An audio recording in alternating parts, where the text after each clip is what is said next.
Salve, salve, meus amigos! Sejam bem-vindos ao Fiore Biologia. Meu nome é Leandro Fiore, sou biólogo e também criador de calopsitas.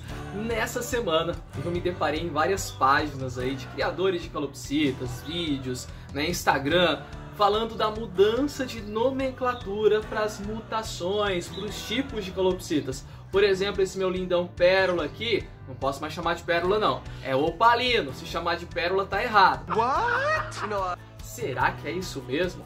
E pesquisando mais, eu percebi que a FOB, a Federação Ornitológica Brasileira, que é uma associação, vou falar um pouquinho mais dela sobre o vídeo, lançou aí uma nova nomenclatura. Por exemplo, o cara branca agora deve ser chamado de fundo branco.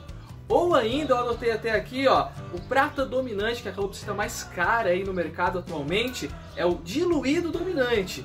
O fulvo vai ser o fulvo cinzento, o cara amarela, fundo amarelo. Mas enfim, será que se eu não falar, se eu não usar esses termos, eu estou cometendo um erro, alguma coisa do tipo? Sou um criador menos bom por isso?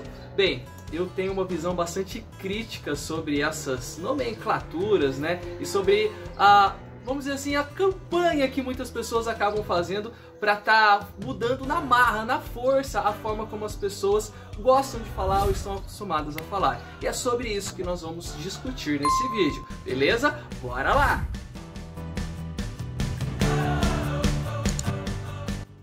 Eu já vou começar esse vídeo dando a minha mais sincera opinião. Eu acho querer adicionar nomes aí na nomenclatura das calopsitas brasileiras é na verdade um desserviço. Essa é a minha opinião. Por exemplo, vamos falar aí do cinza, do cinza, muitas pessoas chamavam de cinza ceal, cinza cara amarelo, agora vai ser o cinza fundo amarelo, só que as pessoas ainda chamam de silvestre ou ainda de ancestral. Então tá vendo como é que você vai adicionando o nome e daqui a pouco isso fica um balaio de gato e como se fosse uma torre de Babel, ninguém vai saber de que mutação nós estamos falando, tá, gente? E verdade, as pessoas não vão deixar de falar pérola só porque uma organização aí, no caso uma federação, ela estipulou que agora se deve falar pérola. E na verdade eu acredito que, eu não encontrei ainda na internet essa nova nomenclatura. Tá? Eu encontrei o anuário de 2021 e nesse anuário de 2021 a gente ainda encontra os termos pérola, cara branca, cara amarela. Provavelmente deve ser algo muito recente que vai ser mais para o ano de 2022. Tá? Mas enfim, eu acho que o erro talvez ainda não seja nem da federação em si, mas as próprias pessoas, e muitas vezes pessoas que são influenciadoras, que têm canais, que têm Instagram, que acabam querendo muitas vezes impor isso para as demais pessoas. Mas vocês podem estar me perguntando, mas o que é essa FOB na verdade? A FOB é uma sigla para Federação Ornitológica Brasileira. A ornitologia é a área da ciência que estuda as aves. Essa federação, ela já tem no Brasil aproximadamente 70 anos. Eu fui dando uma olhada no site deles e fui pegando algumas informações. E tem ali como sócios dessa federação 5.000 criadores.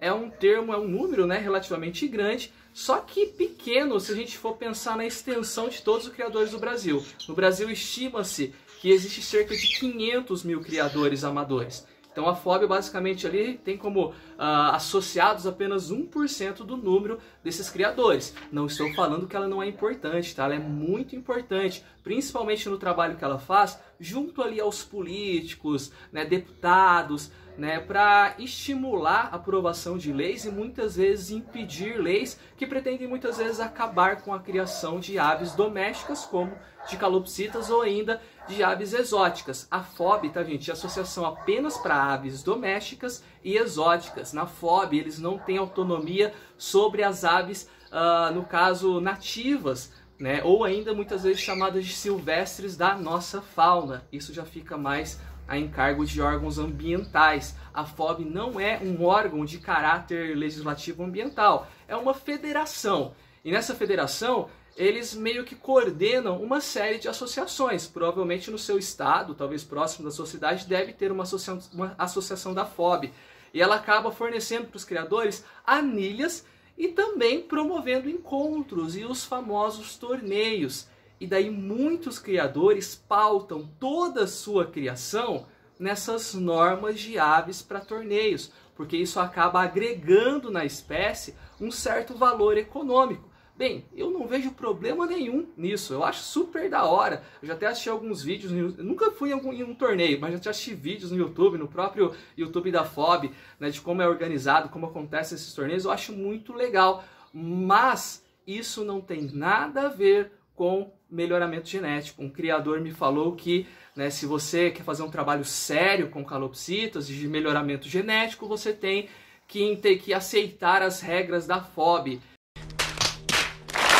E tipo assim, regra de nomes de mutações não tem nada a ver com o melhoramento genético. Eu já não vou entrar no mérito, eu já gravei um vídeo falando sobre melhoramento genético. Se você estiver vendo esse vídeo do Instagram, esse vídeo sobre melhoramento eu coloquei no meu YouTube, porque ficou um pouco grande e o IGTV não aceitou aqui no Instagram, beleza? Então eu vou deixar aqui embaixo na descrição, link, alguma coisa para vocês chegarem nesse outro vídeo também. Mas enfim, gente, voltando aqui para o termo, que são os nomes das mutações. Como biólogo, eu tenho que falar que nome de raça ou nome de mutação, que é o termo que nós usamos para as calopsitas e para as aves, não tem valor ou não tem caráter taxonômico. Na biologia, na ciência, a taxonomia é a ciência responsável pela classificação das espécies. Espécies, sim, tem um caráter taxonômico. No caso das calopsitas, nós estamos falando da Nymphicus hollandricus.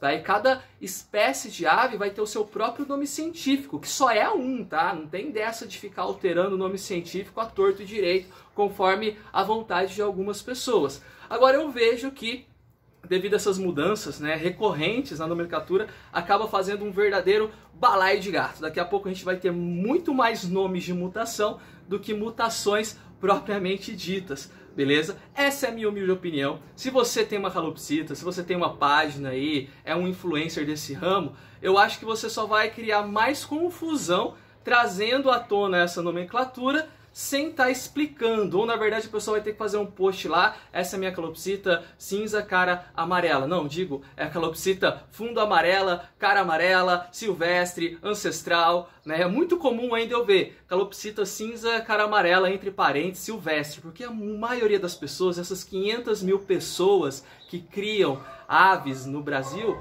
poucas delas estão ligadas em associações, né, em grupos. Então essas nomenclaturas demoram muito para correr. E galera, o que determina um nome popular, porque quando a gente fala de nome de mutação, a gente está falando de uma nomenclatura popular, não é meia dúzia de pessoas dentro de uma sala escolhendo qual é o melhor termo, mas sim a própria população. Então a mudança na linguagem, para quem é da área aí de português, por exemplo, de línguas, sabe que a mudança ocorre de baixo para cima. Conforme as pessoas vão mudando o jeito de falar, as nomenclaturas, né, as normas literárias, elas também mudam com o tempo, mas é sempre de baixo para cima, e não de cima para baixo, não como uma imposição. Beleza? Essa é a minha humilde opinião aí sobre esses termos novos de calopsita. Aqui no Fiore Calopsita eu não vou adotar não, né? O palino vai ser sempre o meu pérola, a cara amarela, a cara branca, serão essas mutações mesmo, porque eu acho que a gente só vai criar mais confusão, né? Mudando aí de uma hora para outra e do jeito que está sendo, né? Não tem nada técnico ainda. No site da FOB eu revirei o site da FOB, entrei, né, nos anuários, nas notas, não tem nada ainda, porém já está se espalhando aí nos grupos de WhatsApp, vídeos no YouTube e principalmente nas páginas do Instagram, essa nova nomenclatura. Belezinha, gente? Um forte abraço para vocês, discordando ou não, deixa aqui embaixo no seu comentário, tá? Fala a sua opinião, a gente pode chegar num senso comum. Não se esquece de dar o like no vídeo. Para mais conteúdo sobre calopsita, se inscreve aí no canal. Belezinha? Até mais, gente!